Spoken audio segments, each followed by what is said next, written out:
Kate, I have a question. We always talk about this with Zion, and we've talked about it with a few of the other younger guys, but he's a sort of a good example of this. Like, if you're in your situation, starting in high school, then going to college, and you're not 21 yet, but you're dealing with all kinds of craziness about people following you, people giving you attention you don't know, people offering you stuff you don't want, everything like that. What was your sort of process on learning to like block stuff out? Because it's tough for young people to do that in general, and it's a lot tougher when you're on a stage where if you screw up, everyone's going to know about it. I think the biggest thing for me was just keeping my circle small. Like I've only played on one AAU team pretty much my whole life. I stepped off for 1 year and played for my older brother. You know what I'm saying, on a 16U team. I've trained with my cousin Ashton for my whole life and my big brother.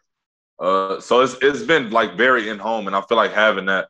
I've been lucky to have a support system like that, just to, be able to deflect everything to them and them tell people no and things like that. They've definitely helped me a lot, and having that, I know there hasn't been a lot of my teammates and things like that have had that. And so, I try to, my family, we've always tried to help them out with that. But, there's a lot of nonsense out there, and they try to get to you in a bunch of different ways. And not letting it get to you is best for my mental health. And I feel like, having the folks around me have helped me do that for sure. Cade, two of the three people on this podcast right now were McDonald's All-Americans in high school. I'll let you guess who the two are, or who the other one besides yourself is. For me, like playing in that game. Hold on, Tommy. Don't let him play with you like that, man. Bro, welcome to the show, man. Welcome to this like that, man. This is what we do on the show, Cade. We just kill Tommy. This is what you have to This is what you have to understand, Cade. Take a step back for a second. We got the number one pick, and we got JJ, who everybody now loves on the internet. So I'm the third wheel. So you're gonna start shitting on me by the end of the show, and it's gonna be fine. I'm gonna smile and I'm gonna take it. I think this is the first time a guest has stood up for Tommy. This is the first. This is the first. Cade is by far my favorite guest we've had on this show. I got you, Tommy, bro. No, but playing that game. So I played in the McDonald's game at the Garden, and then I played in the Jordan game at what I think at the time was the MCI Center in DC. But those, to that point in my life, were the highlights of my life. And we were thinking about just your experience last spring and not being able to play in the McDonald's game, not being able to play in the Jordan game, not being able to play in the national championship game for high school.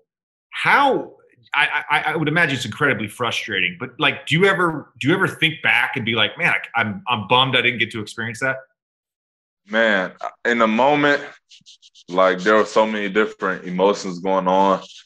And like I understood at the same time, like, there was bigger problems in the world, but like to have built towards something for so long, and then it's like, you know what I'm saying, it doesn't get to happen, was super frustrating. The national championship was the one that stung, because it was like I had just lost the year before in an ugly L in the semifinals. We get to Geico, we're easily number one team. I easily believe in my mind we would have blown everybody out in Geico, won natty, and then been lit. But man, that got thrown away. So it was just, it was frustrating. It hurts your mental a little bit, but I think it just made me want to go harder for college. Like next time I was on the floor, like I would be ready. So it was, it was tough for sure. It was tough for everybody, and we would all talk about it. The rest of the class, like we felt like we all put on. We felt like we all pushed each other towards this point. We think we had a strong class, and then for it not to go down, it was crazy. But yeah, it's all good. We'll figure it out, man. We'll figure it out. I hate saying this at this stage of my life because I've had a lot of good memories related to basketball, but that 3-week period, I won a state championship my senior year. Then I went to New York City for a week, and then I went to DC for a week. I had no school. Actually, my physics teacher, the day of the state semifinal, we had a test that day, and it was a day game. So I rushed through the test. And when I got back from all that stuff, she's like, hey, you made a 53.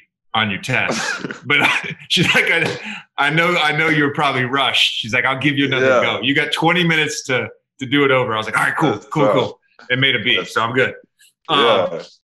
So I mentioned earlier you gave an interview on YouTube, and they asked you who you model your game after. And I know you're from Dallas.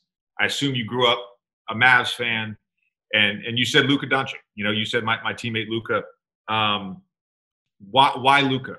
Is it because he's with Dallas, or is it just because you see some similarities between you and him?